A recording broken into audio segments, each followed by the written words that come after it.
आजपर्यंत आमचं आईच्या पुण्याईवर आगमन झालं. पितृदेवता इथं आहे हे आम्हाला कळले, तेव्हा जीव आमचा तळमळतोय. कधी एकदा आमच्या पितृदेवतेचं दर्शन होणार याकडे आमचा लक्ष लागला. तदनंतर प्रथमतः देवराजांना नमस्कार.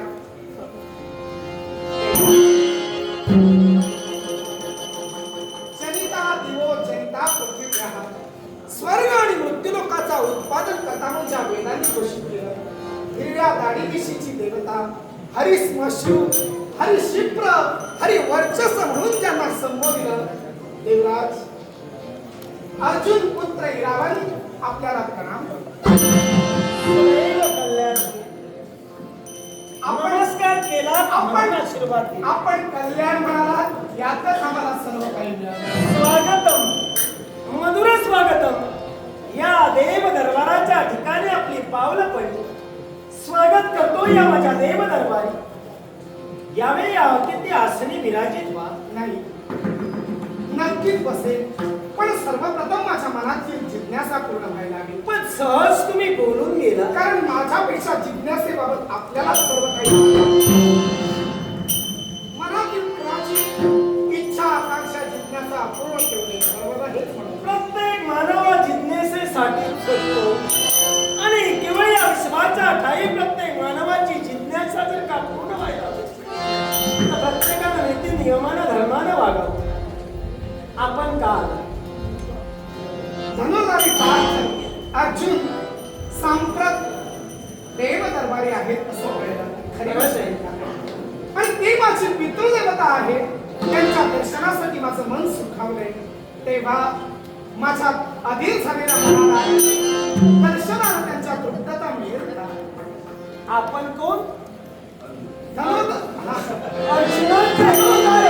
पार्थांचे पुत्र इरावण असतात. हे इरावण केवळ अर्जुनाचा पुत्र म्हणून सांगतोयस आणि या देव दरबाराच्या ठिकाणी अर्जुनांना तुला भेटायचंय म्हणून आपलं येणं झालं. तू इरावण हे बरोबर आहे, पण अर्जुनाचा पुत्र म्हणून सांगू नकोस. कारण अर्जुन कोण आणि अर्जुनाच्या कुटुंबातील प्रत्येक व्यक्तीला आम्ही ओळखतोय आणि जवळून ओळखतोय. देवा, तुमचं नाव कधी आम्ही ऐकलं नाही. अर्जुनाच्या मुखाने कधी तुमची स्तुती सुमन ऐकली नाही. देवा, तुम्ही पार्थांचं नाव सांगून पार्थांना भेटण्याचा प्रयत्न करू नका. पण म्हणजे आमच्या बाबतीत मनात संशय आहे का? नक्कीच. कदाचित तुम्ही पार्थांचं नाव सांगून पार्थांचे शत्रू म्हणून नाही कशावरून आला. पार्थांचे शत्रू म्हणून केवळ इथपर्यंत पोहोचला.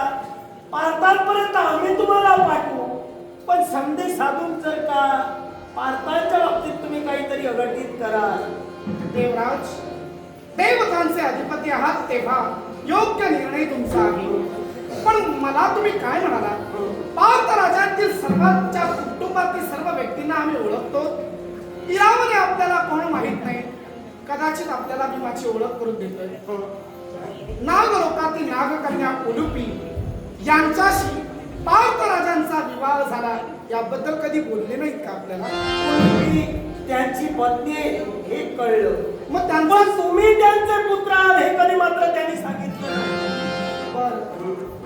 मन जाणे मनाच्या बापा, आई जाणे मुलाच्या बापा. आईला घेऊन येऊन सांगू का? आईला घेऊन येणार आहेस, मग त्यापेक्षा आईला घेतानाच घेऊन जर आला असतास तर ही शंका, हे मनात आमच्या संशय कधी आले नसते. तुम्ही येताना आलेला होतं. म्हणजे माझ्या सिद्धतेसाठी मी आईला घेऊन यायला हवं. मग मी आपल्याला प्रश्न विचारतोय, लहान कोटी मोठा घास घेतोय. मी कदाचित पार्थ राजांचा शत्रू असेल, त्यांच्या जीविताला धोका मी निर्माण करेल म्हणून तुम्ही मला भेट करून देत. तुम्ही तरी त्यांचे बरे मागचे आहात कशावरून? धनुर्धारी पार्थ आमच्या समवेत आहे. यथा सांगपणे या देवदरबारी या देवतांच्या सानिध्यात त्यांचा पाहुणचार चालू आहे. म्हणजे जिथं चांगलं घडतंय तिथं वादांग तुम्ही निर्माण करू नका. पाहुणचार मागील गोष्टीचा जर का इतिहास तुम्ही जर का घडविण्याचा प्रयत्न करत असाल, पाहुणचार करून सुद्धा कोणीतरी काटा काढू शकतो. असे आहेत काढणारे. हो, प्रथम पाहुणचार नंतर काटा. ऐका, हे देवता खांडवन जेव्हा जाळलं गेलं तेव्हा खांडवनाच्या रक्षणासाठी धडपडणारे कोण होते? आम्हीच. खांडवन अग्निनारायण जाळत होते. सर्व हत्तींना जमा करून त्यांच्या शुंडेनं सोंडेनं पाणी, वरुण देवतेनं आज्ञा करून जलवर्षाव करून त्या अग्निनारायणांच्या भुकेच्या आड कोण येत होते? तुम्हीच. याला सुद्धा कारण म्हणजे माझा प्रश्न आहे का? तुम्हीच येत होतात. हो. आणि यावेळी तुम्हाला विरोध तिथं कुणाचा होत होता? अग्निनारायण देवतेचा, गोपाल कृष्णांचा आणि धनुधारी पार्थांचा. म्हणजे तेव्हा ते वैरी होते.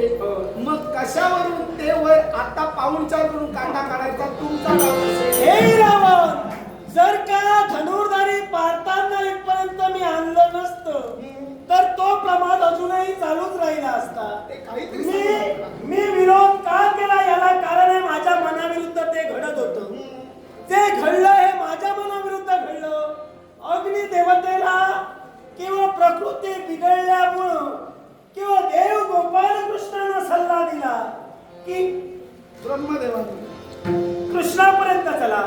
पण त्यानंतर कृष्णाने त्यांना सल्ला दिला की खांडवनात असणाऱ्या प्राण्यांच्या अंगात असणारा मेध आणि हा मेध जर का तुम्ही भक्षण केला तर नक्कीच तुम्ही सुस्थितीत व्हाल. जिथं इतरांना त्रास झाला, ज्यांची चूक नव्हती, जे अधर्माच्या दिशेनं नव्हते, त्यांनाही तो त्रास भोगावा लागला. समजा जर का अग्निदेवतेनं हा प्रश्न आमच्यापर्यंत जर का मांडला असता, त्रय देवतांसमोर जर का मांडला असता, नक्की त्यातून काहीतरी मार्ग निघाला असता. खांडवन जाळणं आणि प्राण्यांना त्रस्त करून सोडणं हे एका देवतेचं कर्तव्य नव्हे. मग अशा देवतेला मी प्रतिकार केला, काय चुकलं? देवराज, केवळ इतरांच्या जीविताला धोका निर्माण होतो म्हणून तुम्ही काय म्हणालात? रक्षण केलात. होय. मग गोपाल कृष्ण भगवंत माऊली याला धडा शिकविताना मुसळधार पाऊस पडला. जेव्हा करांगुळीवर गोवर्धन उचलला तेव्हा तिथं राहणारे गोकुळातील ते गोकुळवासीय माणसं होते. नक्कीच होते. मग जर जीविताला दुसऱ्याचा धोका पोहोचता कामा नये हे जर तुम्हाला कळतंय तर कृष्णदेवांना धडा शिकविण्यासाठी तुम्ही धोधो मुसळधार पाऊस पडला. प्रत्येक माणूस हा आपल्या स्वाभिमानासाठी झटत असतो. प्रत्येक माणूस आपल्या कर्तृत्वासाठी झटत असतो. चारती देव गोपाल कृष्णांना आम्ही त्यावेळी सहकार्य केलं नाही, पण या खांडवनानंतर आम्ही त्यांना शरणही गेलो. मग त्यावरती बोलू नका. खांडवन जाणं ही ब्रह्मदेवांची आज्ञा होती. ब्रह्मदेवाने पाठविलं होतं. तेव्हा त्रयदेवताही हजर हव्यात. हा जर तुमचा न्याय असेल तर तुमचा न्याय तुमच्याकडे. माझा मुद्दा एकच, मी अर्जुन पुत्र इरावण आहे. तेव्हा माझ्या पितृदेवतेचं दर्शन झाल्याशिवाय मी तू जाणार. अर्जुन पुत्र इरावण आहेस यावर मी ठाम नाही. तेव्हा तुमची भेट पार्थांशी होणार नाही. तुम्ही जाऊ शकता. मग जर का भेट झाली नसेल तर स्वर्ग साम्राज्यात एक उल्कापात घडवी. स्वर्ग साम्राज्याला हादरे देवी आणि पार्थ राजांची भेट, पितृदेवतेंची भेट घेऊन पण जाईल. इरावण लक्षात ठेवा, आतापर्यंत दैव तत्वावर ज्यानं स्वारी केली, ओंकारानं जो मंडित झाला त्याच्या ओंकाराचा नाश आम्ही देवतांनी केला. तेव्हा तो प्रभाव तुमच्या जीवनात जाऊ शकता तुम्ही. मग माझाही नाईलाज केव्हा तुमचा वैमनस्य मी स्वीकारेन आणि षटंग विश्वाद्य करून